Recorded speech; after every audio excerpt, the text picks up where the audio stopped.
혹시 피우고 싶으신가요? 맞바람 과연 어떤 효과가 있을지 이야기 나눠봐야 되는 부분일 것 같습니다. 상담을 위해 오시는 분들 중에 나도 맞바람을 피울까요? 라는 질문을 하시는 경우가 많아요. 맞바람 과연 어느 정도 효과가 있을까요? 보복성으로 해서 맞바람을 피우는 사람들이 진짜 얻고 싶은 것은 위로입니다, 여러분. 위로가 받고 싶은 거예요. 내가 이렇게 고통을 겪었고 그 고통으로 인한 아픔을 치유받고자 하는 바람일 수 있습니다. 그래서 이 위로를 받은가 동시에 또 상대에게 똑같은 고통을 주고자 하는 마음도 있습니다. 너도 나만큼 아파봐. 너도 나만큼 아파봐야 돼 라는 이 심리를 놓을 수 없는 거죠. 근데 이 사람들이 그런 보복성의 마음이 있다고 할지라도 진짜 얻고 싶은 것은 위로, 이해받음 이것에 있다고 저는 생각합니다. 내가 오죽했으면 이런 선택을 했을까 라는 마음을 이해받고 싶고 그 이해를 받음으로 해서 위로받고 싶은 마음이 가득하다고 생각합니다. 그러니까 여러분들이 맞바람을 피우고 싶어지면 생각해 보셔야 돼요. 과연 내가 이 맞바람으로 인해서 얻고자 하는 게 무엇일까에 대해서. 근데 내가 정말 위로받고 이해받고 싶은 대상은 사실은 바람을 피우게 되는 그 사람이 아니라 내 남편,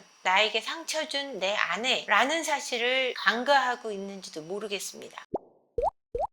제가 맞바람을 피우는 사람들을 봤을 때 만족감이 큰 경우는 못 봤습니다. 뭐냐면 맞바람을 피우게 되면 어떠냐면 나도 같이 불안해지는 거죠. 불안함으로써 그 불안감이 생활에 계속 스며든다고 생각을 해보세요. 그러면 그게 과연 만족감이 있을까요? 그러니까 제가 상담 사례 중에 남편분이 몇 년 전에 바람을 폈고 그게 끝났는데 한 3년 후에 아내가 또 다른 바람을 피는 사건이 발생했어요. 그래서 상담을 오시게 됐는데 그때 당시에는 남편을 아이가 어렸기 때문에 아이가 둘인데 막내가 어리다 보니까 남편을 용서할 수밖에 없었다. 근데 이번에 내가 어떤 다른 외도를 하고 보니 약간의 복수를 했다라는 뿌듯함도 있음과 동시에 나도 상처를 입었지만 똑같은 상처를 저 사람한테 줬다는 것이 미안한 점도 없지 않아 있다 라고 말을 했어요. 그러니까 외도를 당한 피해자의 입장에서 가해자의 입장으로 바뀌니까 태도가 역전되는 거예요. 그러니까 예전 바람을 핀 사람들이 오히려 갑이 되는 경우가 꽤 많거든요. 근데 이 갑이 되는 이유가 뭐냐면 이 사람들은 떠날 준비를 했다. 그러니까 이별할 수 있는 힘이 있는 게 아닐까. 근데 피해를 당한 사람은 이별을 할 수 있는 힘이 줄어듭니다. 내가 이 사람과의 관계를 더 간절히 붙잡고 싶고 그 관계 속에 머물려고 하는 그 의지가 더 강해지기 때문에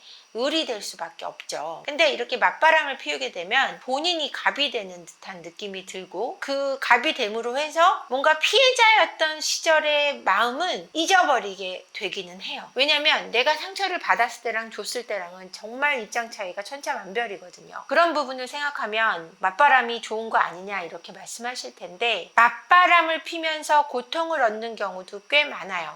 왜냐하면 관계라는 것은 갈등이 일어나거든요. 남편도 나하고의 갈등으로 인해서 외도를 한 거잖아요. 어떤 부분은, 어느 한 부분은. 그랬을 때 내가 어떤 맞바람 피우는 대상하고 관계가 마냥 좋을 수만은 없거든요. 내가 가정이 있고 이혼을 한 게 아닌 이상 그 사람하고 관계에서 그 사람이 또 목말라 하는 부분, 이혼을 하라 그런다든지 아니면 이혼을 하라는 얘기는 안 하지만 취할 것만 취해 간다든지 성격적으로 피곤하고 그 사람도 관리하고 싶고 이런 욕심이 생긴다든지 이런 면에서 또 다른 갈등이 생겨납니다. 그렇기 때문에 아무래도 맞바람이 만족감이 높다라고 말씀드릴 수는 없을 것 같아요. 그러면 대표님 혹시 맞바람을 선택한 사람도 결국에는 바람 피던 기질이 있어서 그런 게 아닐까요? 바람 피는 기질이라는 거는 바람을 반복적으로 이제 계속 피는 게 그게 막 즐기고 막 이러는 상태에 그런 바람을 피는 사람들이 기질이 있다라는 거지 계획적으로 바람 피는 사람들은 바람 피는 기질이 있다고 볼 수 있는 거예요. 근데 그 기질이라는 게 뭐냐면은 일단 통제가 결여돼 있어요. 통제를 할 수 있는 힘이 없고 매우 충동적이고 불안이 심각한 사람들이 뭔가 바람 피려고 하는 기질이 있다라고 저는 보고 있거든요. 그랬을 때 이 맞바람을 피우게 되는 사람도 화가 나 있고 화에 따른 충동이 조절이 안 되고 상대의 바람 때문에 결핍이 생겼다고 보는 게 더 맞는 것 같아요. 그러니까 기질이 생겨버렸다라고 얘기할 수는 없고, 그런 화와 분노 때문에 충동적인 부분이 생겨나고 그 충동적인 화 때문에 불안이 심각하다 보니 아무래도 그런 성향이 내재돼 있었다라고 보기는 어렵지만, 그러니까 기질이 있었다라고 볼 수는 없지만 그게 생겨났다라고는 표현할 수 있을 것 같아요. 절대 바람 피지 않는 사람들은 절대 안 펴요. 상대가 바람을 폈다 그래서 내가 바람을 피진 않아요. 내가 절대적으로 나를 절제할 수 있는 힘이 명확하고 정서적으로 안정돼 있는 사람들은 그렇게 되진 않지만, 그런 정서적인 안정성이 흔들리고 그 다음에 내가 분노 조절이 잘 되지 않고 충동적으로 조절이 되지 않는 상태가 돼버리면 나도 뭔가 기회가 왔을 때 그걸 잡게 될 수밖에 없다라는 거죠. 그러면 맞바람으로 시작되었는데 그게 진짜 바람이 되기도 할까요? 맞바람으로 약 올리려고 누구 만나는 척 하시는 분들도 있어요. 그래서 나 바람 피는 척 해서 너도 한번 고통스러워봐, 이런 걸 하시는 분들도 있거든요. 근데 이게 진짜 바람이 되기도 하냐? 네, 진짜 바람이 되기도 해요. 그냥 바람을 피려고 그런 게 아니라 그냥 동창을 한번 만나봐서 열받게 해야지, 나 옛날 친구 만나서 열받게 해야지 라는 걸로 만났는데, 사실은 내 남편이 바람 폈어, 내 아내가 바람 폈어, 그러면 그쪽에선 측은지심이 생기고, 남자나 그쪽에서 만약에 마음이 있던 경우는 이게 기회다 라고 다가오거든요. 어디 가서 여자들이 저 남편이 바람 폈어요, 출장 갔어요, 뭐 장기간 헤어져 있어요, 주말 부부예요, 이런 얘기 하는 거는 남자들이 들을 때는 그게 약간의 플러팅이에요. 저 여자 시간 많다는 거 아니면 외롭다는 거 나한테 얘기하는 거 아니야? 이런 플러팅으로 받아들이면 그 기회를 얻은 사람들은, 남자들은 특히 놓으려고 안 해요. 잡는다는 거죠. 그래서 진짜 바람이 되는 거예요. 그래서 이게 진짜 바람으로 갈 확률이 훨씬 높다라는 거죠. 이렇게 되면은 이 관계는 더 이상 돌아가기가 힘든 거예요. 맞바람을 피웠을 때 오셔가지고 저한테 회복을 하고자 하는 부부들이 꽤 있어요.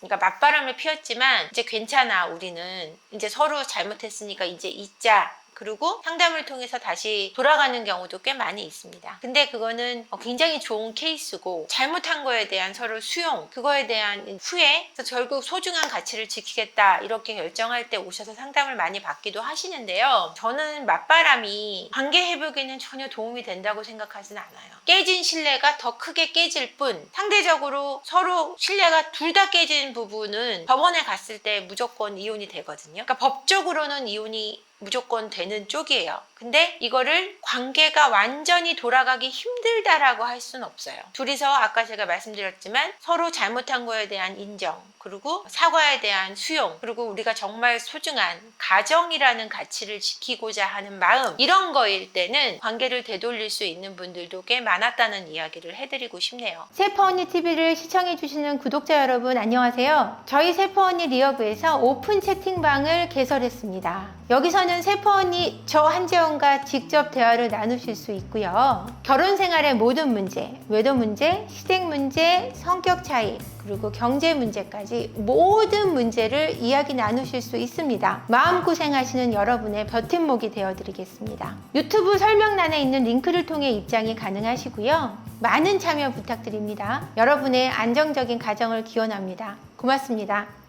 정작 본인의 감정은 회피하고 있다는 말이 있던데 무슨 진짜 맞바람을 피우면서 갖는 감정은 뭐냐면, 아까 제가 위로받고 싶고 이해받고 싶은 거다라고 했지만, 사실은 맞바람은 이런 게 들어있는 거예요. 내가 버림받기 전에 내가 버리자라는 심리가 기저에 깔려 있어요. 저 사람이 바람을 폈으니까 또 바람을 필 거야. 그러니까 그 전에 내가 먼저 이 버림받기 받을 수 있는 그 위험에서 벗어나고 싶다. 내가 먼저 버리면 저 사람한테 버림받을 기회가 없어지는 거니까 훨씬 덜 위험하다고 느끼는 거죠. 그래서 진짜 감정은 저 사람이 절대 바람을 피지 않았으면 좋겠고 절대 나를 또 버리지 않는다는 보장을 받고 싶은 마음에서 오는 행동일 수 있다라는 거죠. 그래서 보복성으로 바람을 생각하는 사람들이 진짜 마주해야 할 감정은 나의 두려움이에요. 내 두려움과 마주해서 내 두려움이 어떤 거에 관련된 두려움인가를 알게 되면 맞바람으로 가는 걸 막을 수 있어요. 그 두려움이 관계 속에서 회복이 돼야 되는 거지, 지금 정상적인 기본적인 이 가정 내에서 부부 간에 해결이 돼야 되는 거고 연인 간에 해결이 돼야 되는 거지, 그게 아니면 맞바람으로는 관계의 회복도 될 수 없고 복수도 되지도 않고 또 다른 머리 아픈 일을 만들 뿐이죠. 그래서 보복성으로 맞바람을 피우고 싶은 분들한테 제가 드리고 싶은 말씀은 결코 본인의 인생에, 당신의 인생에 이것이 도움이 되지 않는다. 또 다른 갈등과 힘겨움, 그리고 배신, 또 아이들의 암울한 미래만 있을 뿐. 아빠가 바람 폈는데 엄마도 바람 펴, 엄마가 바람 폈는데 아빠도 바람 펴요. 아이들은 어디로 가나요? 내가 낳은 아이들에 대한 책임은요?